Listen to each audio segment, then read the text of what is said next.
안녕하세요, 여러분. 혹시 여러분이 사용하는 화장품 어디서 만든 건지 생각해 본 적 있으신가요? 혹시 그게 K-뷰티 제품이라면 여러분은 이미 전 세계적으로 가장 핫한 뷰티 트렌드의 한가운데 계신 겁니다. 오늘은 한국 화장품이 어떻게 전 세계를 사로잡았는지, 그 놀라운 성공 비결을 담은 책 화장품은 한국이 1등입니다를 통해 알아보려고 해요. 이 책은 단순한 뷰티 이야기가 아니라 혁신과 도전, 그리고 한류의 힘으로 글로벌 시장을 뒤흔든 한국의 스토리입니다. 자, 지금부터 K-뷰티의 매력에 빠져볼까요? 끝까지 함께 해주세요. 절대 후회 없을 겁니다. 그리고 이 영상의 모든 내용을 PDF로 정리해둔 자료를 아래 링크에서 무료로 다운로드할 수 있어요. 꼭 받아보시고 이 책도 직접 읽어보시길 강력 추천드립니다. 화장품은 한국이 1등입니다는 뷰티를 사랑하는 분들뿐 아니라 한국의 혁신과 글로벌 성공에 관심 있는 분들 모두에게 영감을 줄 거예요. 본론 1. K-뷰티의 첫 번째 물결 원브랜드 숍의 혁신. 자, K-뷰티의 성공은 어디서부터 시작됐을까요? 책은 2003년을 첫 번째 물결의 시작으로 꼽습니다. 그때는 불경기로 화장품 가두점들이 문을 닫던 시기였어요. 그런데 이 위기 속에서 새로운 유통 형태가 탄생했죠. 바로 원브랜드 숍입니다. 미샤는 2002년 이대에 1호점을 오픈하며 3,300원에서 9,800원이라는 초저가 전략으로 시장을 뒤흔들었어요. 광고비, 포장비 같은 불필요한 비용을 줄이고 가성비로 소비자들의 마음을 사로잡은 거죠. 동시에 아모레퍼시픽은 휴플레이스, 지금의 아리따움을 통해 화장품 전문점 모델을 선보였습니다. 이 두 브랜드의 등장은 단순한 유통 혁신이 아니었어요. 생산과 브랜드가 분리되면서 화장품 산업의 판도가 완전히 바뀌었죠. ODM 업체들은 연구개발과 제조에 집중하고 브랜드들은 마케팅과 유통에 올인하면서 진입 장벽이 낮아졌어요. 이 변화의 중심에는 코스맥스와 한국콜마 같은 ODM 업체들이 있었어요. 이들은 2005년 합산 매출 1,140억 원에서 2015년 7,470억 원으로 무려 6.6배 성장했어요. 연평균 성장률 20.6%라는 놀라운 숫자죠. 이게 바로 K-뷰티가 전 세계에서 가장 혁신적이고 경쟁이 치열한 시장으로 떠오른 시작점이었어요. 여러분, 이 시기에 어떤 변화가 일어났는지 더 궁금하지 않으신가요? 계속해서 알아볼까요? 본론 이 두 번째 물결 중국 시장과 한류의 폭발. 자, 이제 두 번째 물결로 넘어가 볼게요. 2010년대 중국 시장이 K-뷰티의 게임 체인저로 등장합니다. 중국은 생산 중심에서 소비 중심 시장으로 바뀌면서 14억 인구의 소비력이 폭발했어요. 특히 2014년 드라마 별에서 온 그대가 중국을 강타하며 한국 화장품이 선망의 대상이 됐죠. 전지현의 립스틱, 김수현의 피부 비결이 화제가 되면서 아모레퍼시픽의 면세점 매출이 전년 대비 100% 이상 급등했어요. 코스맥스는 중국 현지 ODM 시장에 진출하며 시가총액이 2010년 대비 10배 성장했어요. 이게 바로 한류의 힘이에요. 2010년 188만 명이던 중국인 입국자는 2016년 807만 명으로 4배 이상 늘었고 면세점 시장 규모는 4.5조 원에서 12.2조 원으로 170% 성장했죠. 그런데 이 성공 뒤에는 그림자도 있었어요. 더 페이스샵은 중국에서 채널별 가격 차이로 소비자 신뢰를 잃고 시장에서 도태됐어요. 오프라인, 온라인, 지역별로 가격이 달라 소비자들의 불만이 커졌죠. 이 사례는 글로벌 시장에서 브랜드 관리와 일관성의 중요성을 보여줍니다. 여러분, 중국 시장의 성공과 실패, 어떤 교훈을 남겼을까요? 곧 이어질 세 번째 물결에서 더 흥미로운 이야기가 기다리고 있으니 놓치지 마세요. 본론 3. 세 번째 물결 글로벌 확장과 ODM의 혁신. 2024년 코스맥스는 한 달 최고 생산량 기록을 2달 만에 25% 경신하며 제3의 물결을 선언했어요. 이 물결은 K-뷰티의 글로벌 확장을 상징하죠. 코스맥스와 한국콜마는 연간 5,000개 이상의 신제품을 개발하며 트렌드를 선도하고 실리콘투 같은 유통업체를 통해 180개국의 제품을 공급합니다. 특히 아이오페 에어쿠션은 K-뷰티의 혁신을 상징해요. 2008년 출시 당시엔 이게 뭐지? 라는 반응이었지만 자외선 차단과 메이크업 베이스를 결합한 독창성으로 2년 만에 50만 개, 2013년엔 1260만 개 판매를 기록했죠.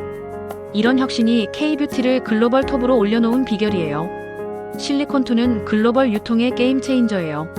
원래 반도체 무역상이었던 이 회사는 2012년 화장품 무역으로 전환하며 2020년 990억 원에서 2024년 6,920억 원으로 매출이 7배 성장했어요. 직매입 모델로 인디 브랜드들에게 현금 유동성을 제공하고 아마존과 현지 물류센터를 통해 안정적인 공급망을 구축했죠.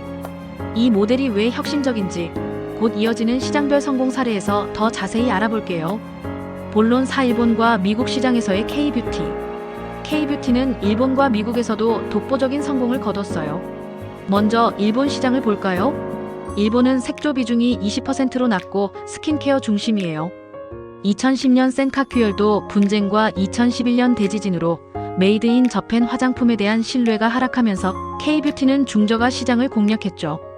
코로나19 이후 일본의 이커머스 시장이 확대되며 큐텐 재팬이 한국 브랜드의 주요 유통 채널로 떠올랐어요.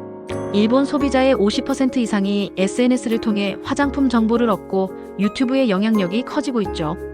한국은 빠른 트렌드 전환과 다양한 SKU로 일본 시장을 사로잡았어요.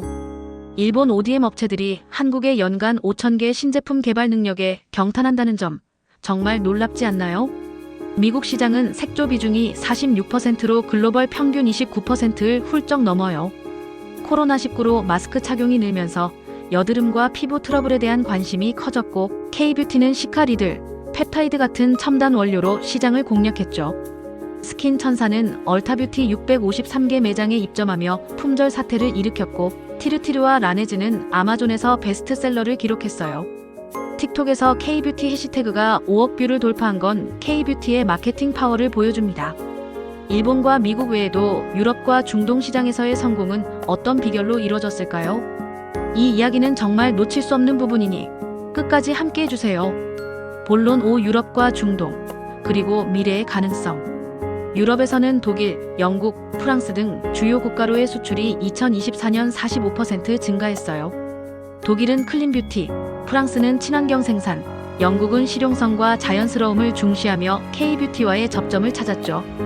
특히 영국은 2024년 수출액이 1억 3천만 달러로 전년 대비 46% 증가했어요. 중동, 특히 UAE에서는 할랄 인증 제품의 수요가 높아 2024년 수출이 89% 증가한 1억 6천만 달러를 기록했어요.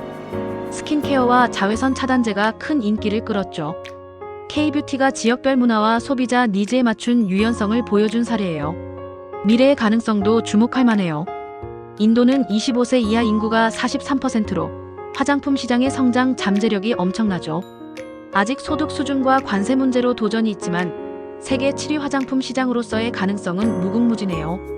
K-뷰티의 다음 행보가 기대되지 않나요? 물론 유골리브영과 유통의 힘. 국내 유통의 중심에는 올리브영이 있어요. 2010년 기업가치 2천억 원에서 2024년 5조 원으로 성장하며 매출은 4조 7,900억 원, 영업이익률은 12.7%를 기록했죠. 외국인 관광객의 매출 비중이 25%에 달하고 올리브영 입점 건물엔 프리미엄이 붙을 정도예요. 인디 브랜드들은 올리브영과 실리콘2 입점을 목표로 하지만 높은 진입 장벽 때문에 인스타그램, 유튜브, 와디즈를 통해 자사몰로 시작해요. 이 과정은 각자 도생의 시기지만 디지털 플랫폼이 새로운 기회를 제공하죠. 올리브영의 성공과 인디 브랜드의 도전, 어떤 연결고리가 있을지 더 알아볼까요? 결론, 교훈과 시사점.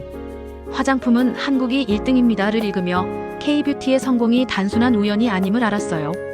ODM과 브랜드의 분리, 한류의 문화적 파급력, 실리콘2와 올리브영의 유통 혁신이 결합된 결과죠. 이 책은 단순한 뷰티 이야기가 아니라 혁신과 협업으로 세계를 사로잡은 한국의 스토리예요. K-뷰티의 교훈은 다른 산업에도 적용 가능해요. 첫째, 빠른 트렌드 대응과 R&D 투자는 필수예요. 둘째, 문화 콘텐츠를 경제적 가치로 전환하는 전략은 글로벌 경쟁력을 높이죠. 셋째, 유통 혁신은 중소기업의 성장을 돕는 핵심이에요. K-뷰티는 한국의 창의성과 혁신성을 세계에 알리는 상징이 됐어요. 여러분도 이 책을 읽으며 K-뷰티의 매력과 가능성에 빠져보세요. 이 영상의 모든 내용은 아래 링크에서 PDF로 다운로드할 수 있어요. 화장품은 한국이 1등입니다를 꼭 읽어보시고 K-뷰티의 미래를 함께 응원해주세요. 그리고 이 영상이 도움이 됐다면 구독과 좋아요, 알림 설정 잊지 말아주세요. 다음 영상에서 또 만나요.